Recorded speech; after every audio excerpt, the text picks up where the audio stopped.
We have done jump rope for heart, probably, if I had to guess, probably 15 or 16 years during my time. And we stopped probably just before the pandemic. I chose to do Health Moves Minds last year. I was kind of looking for something, a new twist, a new change, something with a little bit more energy. And I had heard a lot about it from various colleagues, both in Illinois and across the country, specifically some of my friends in Kentucky. And I had seen a lot through Twitter and just through conversations. And what I gained from those conversations and the sharing was how unique it was and how creative it was and how you could put your own spin on it. It wasn't just a cookie cutter program. It was all right, here's the information, but you can make it work this way. And I think there was a gentleman from Kentucky named Todd who really just showed me that, like, yeah, you can bring all the energy and the uniqueness that you have as a teacher into your program. So that got me really excited. But also I think the program, it impacts every person in the school, whether you're a fundraiser or not. I think that's more important. What I had done in the past, the previous program, that wasn't always the case. Sure, we did a lot of jump roping, but the impact from the program kind of only felt like it touched the kids that were fundraising. I think this program, whether you raise $1 or zero, you are part of that program from the start to the finish. And then the impact goes year to year. So what we end up deciding to use our funds for will impact every student in the school, not just those kids that fundraised. So that really kind of got me hook, line, and sinker from the beginning. So we had our fundraiser this last year, the first 3 weeks of March. In the past, I always kind of liked February with heart disease awareness.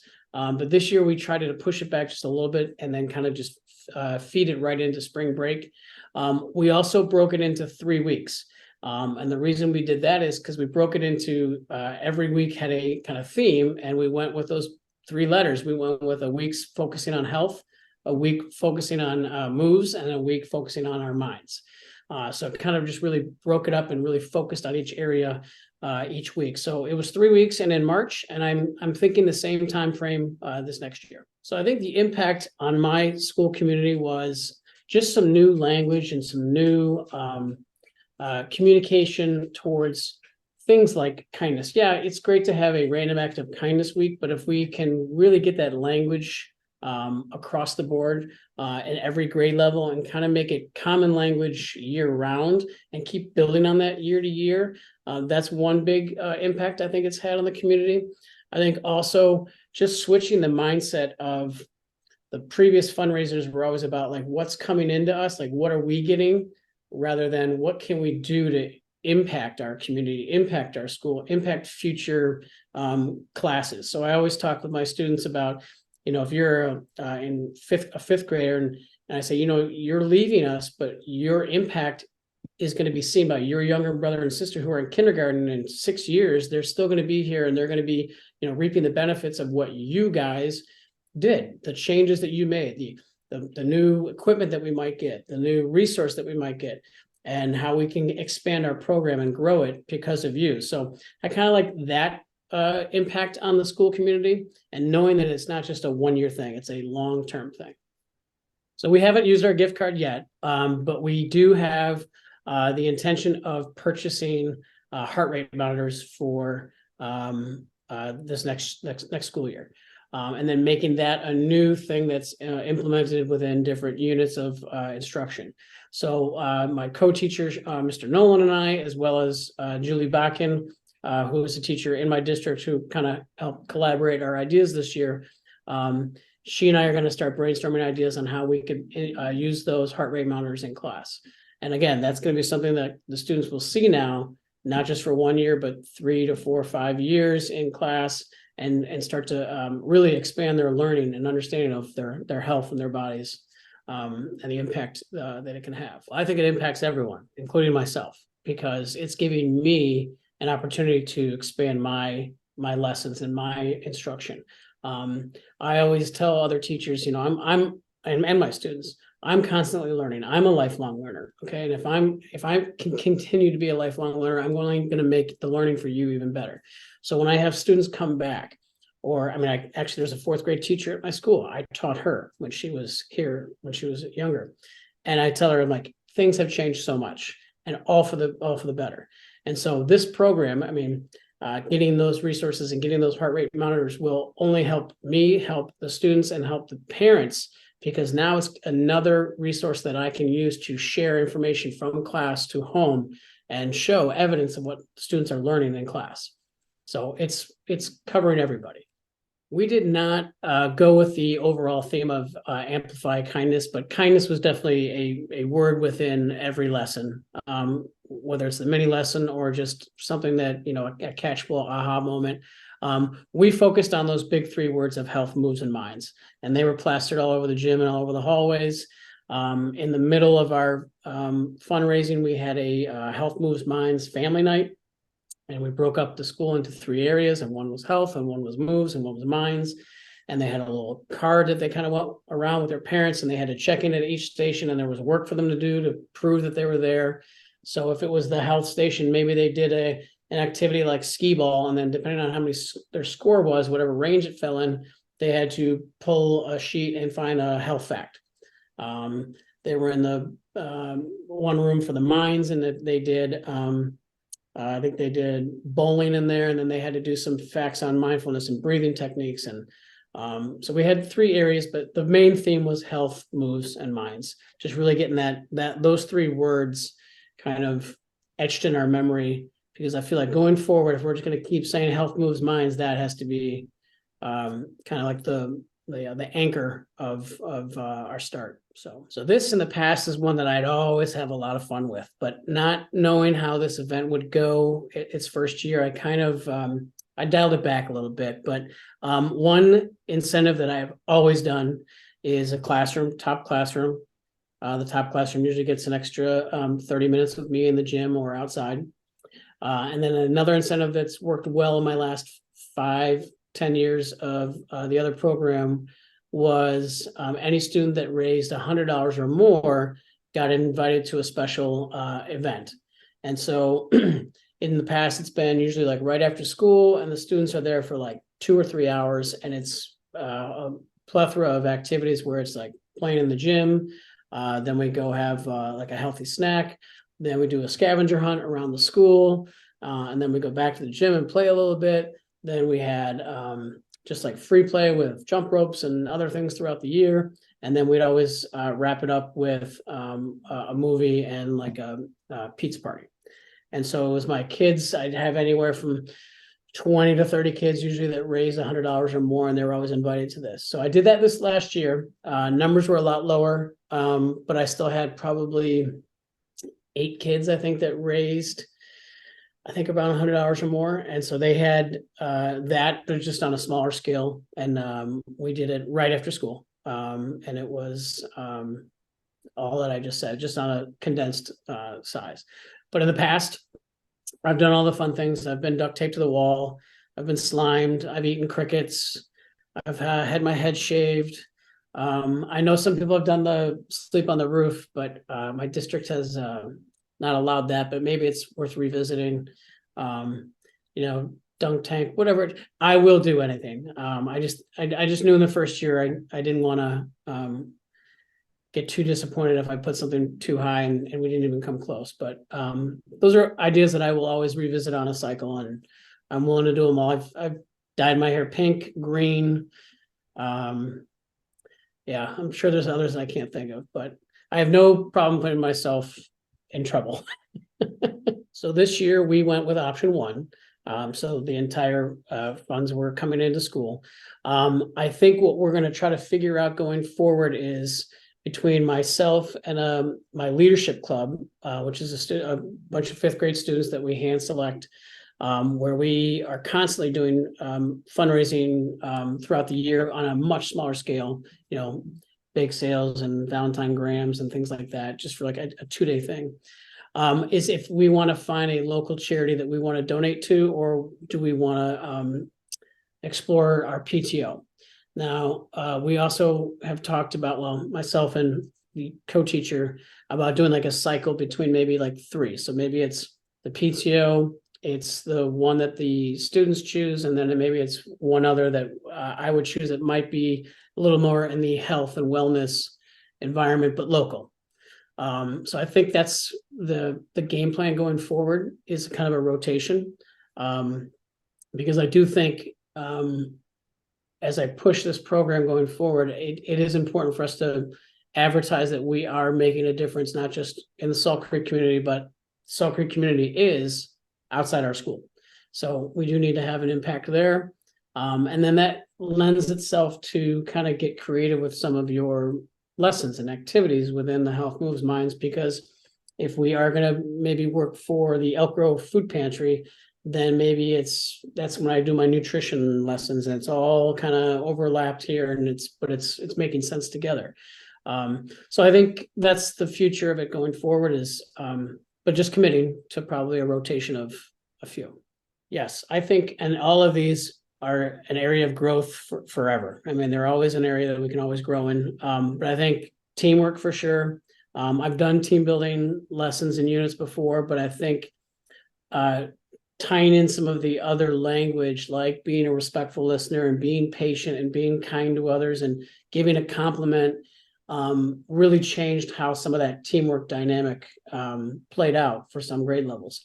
If you had just jumped into teamwork like in the first week of school, and then you have done all these lessons on how to listen and how to be patient and how to work with others, and then you give it another try, even if it's the same teamwork activity, you'll see a huge improvement.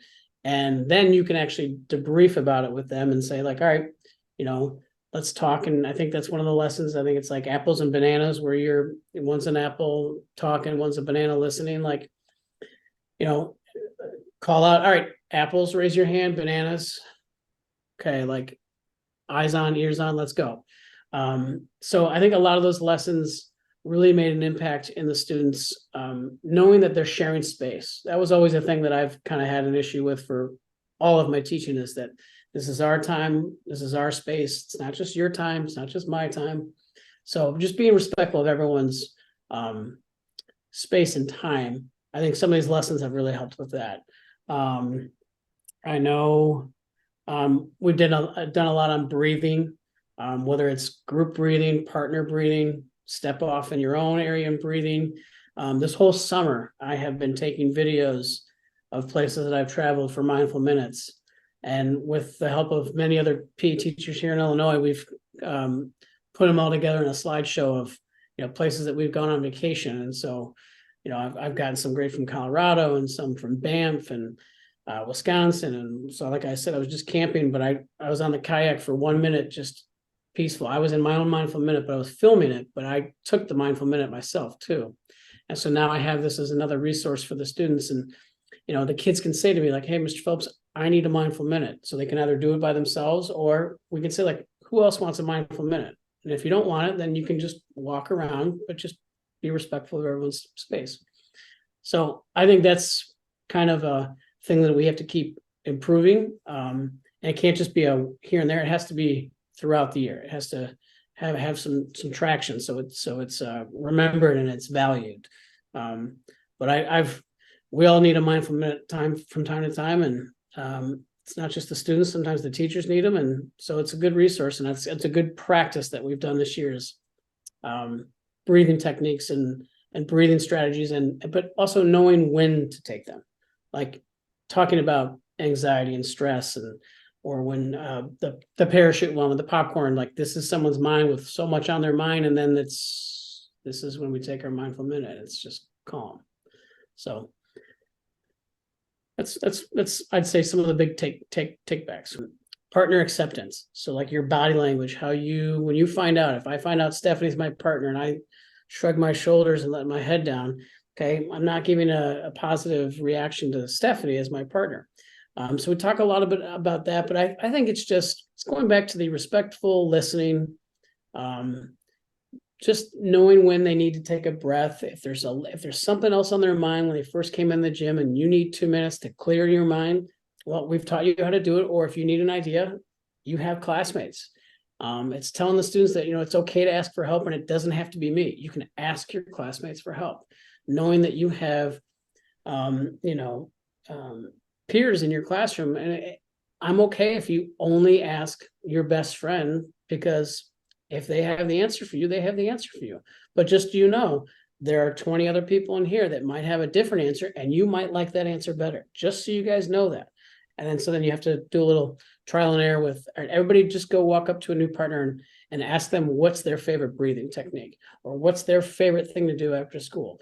And just so you have a little bit of interaction with everybody else. But I think the students love the analogies that we can come up with breathing. There's so many things you can use: the parachute, or I always forget the name of the ball that just expands.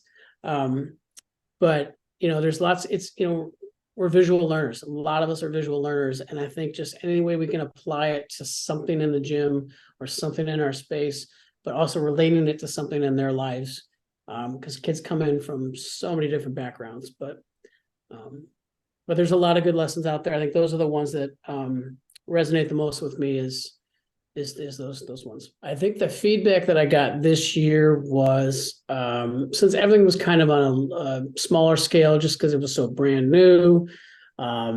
We had also, we hadn't done a fundraiser in quite a few years, so I think it was kind of a lot of new families, and so they weren't used to it. But the feedback that I got was positive in the sense of they liked the theme, the focus. Focusing on things like kindness and respect, and realizing that has a place in every area of the school, not just in the classroom. And they always say, I am a classroom, it's just a little different. I think what the parents really liked the most was when they can come to something. And so when we had that parent family night, I think that was a big hit. I'm wondering if it's now a better idea to do it at the beginning rather than not just in the middle. So more of a kickoff and a promotion and all that. We kind of took the mindset of it being like a little jump start if we needed it in the middle of the event. And I think it did help some families, but I think some families maybe were unsure of what it was.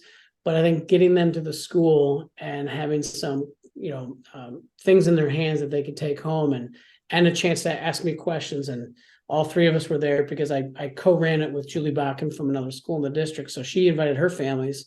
So we had families from two schools, and we had some kids that, crossed over. They might have known each other. So it was a good social environment. But I think it was good for the parents just to be able to see what we were doing, and talk to me and talk to other parents about it. And we kind of had leading questions here and there. And I think we'll do more of these after certain lessons, is to send a question home to the parents to ask their child, or for their child to ask their parent, to get a conversation starter, which is what I do on a daily basis with my seesaw, which is sharing pictures and videos of the lesson that day. And I want parents to talk to their kids about what they learned that day. But for this event and this program, I think that's a good avenue, angle, whatever you want to say, is to reach out and be like, hey, this week we focused on this. Ask your child these two questions and see if they can answer them. And then maybe send the child home with a question to their parents, like, Mom, Dad, how do you focus on your wellness when you're not working? Just to get a conversation going. So it's something I gotta build on and put some work in. But I think because a majority of it is going to be behind the scenes that we're never going to see. They're never seeing what we're doing, and then I'm never seeing what they're doing outside of school. So it's trying to bring them together and connect the purpose behind the program, but make sure we know that we're having a good conversation about it, both in school and out of school. So if that makes sense, I think it's just trying to bring the child and the parent together and have that dialogue for those 3 weeks. And I mean, really all year, but when we're focusing on the event, if it's mindfulness week, and I would say, all right, boys and girls, I want you to go home and do this mindful minute with your parents, or teach it to a sibling, or, it's like, pay it forward. I always say, play it forward. So take it out from here and spread it to somebody else. So what I would tell them is, every time you've created something at your school that your kids are just raving about and love about, and they get so excited about, this is it. You get to make the Health Moves Minds be how you want it to work in your school. Like I said before, you have a rough template, but you can be as creative as you want. You can try all the fun ideas that you want to make it work for you. You might have great resources of parents, you might have great resources in your community, or you might not have those. But what you definitely have is your creativity to put your own special spin on it. But then before you get going with that, I would say just look out on Twitter, on Mark and Becky Fulmer's website. There are so many previous resources that people have tried and used that you can take. You beg, borrow, you steal. They're not meant to be one and done. No one else can ever do them again. So if there's something that you saw on a tweet or on Becky and Mark's website, go ahead and try it. Put it into place for your school, or take two ideas and put them together. There's no wrong way to do this program, in my opinion. The lessons are self-explanatory. You can combine different things. There's just really, there's no limits to it, is what I think is a good way to put it. Is teachers are always creative and always adjusting and modifying things to make them work the best for you and your school. And this is an example of that. And the bottom line, what I was saying it earlier, is you're going to impact every kid in your student, every student in your school. So even if you only raise, let's say, $200, well, if you had 500 kids in your school do this program, 500 kids just got an incredible program. And that's the important part. All that language, that common language, and those ideas, and they've learned how to talk to other students and how to work with other students and how to be a better listener and a better classmate. There's no price on that. That's the big picture is those lessons. And so I think Julie took a good approach. Julie's the one in my district, and she went into first year saying, like, I just want to get the lessons out and I want to get this language going, and then we'll build. So I think it's building. Go slow. Don't start too big. I started much smaller than I've ever done in the past. I always had really big goals for my previous program because I had experience, but I had to get there. So it's just constantly knowing that you have other help out there, and then start small, but grow the program. And it can even, like a lesson might go off the rails, but come back and then finish strong. Program can be the same way. So just know that there's help out there. And Shape America will help you. Other people that have done the program will help you. And there's so many different ways to do it. And I think just know that, like, your way is not going to be the wrong way if it doesn't look like anybody else's program. Because I've looked at some of the things that people have done with color runs and all these things, and those are awesome. Like, that's a goal down the line to get to something. Just, you have to grow the program. So just know that there's lots of ways to do it, and there's lots of people out there to help you.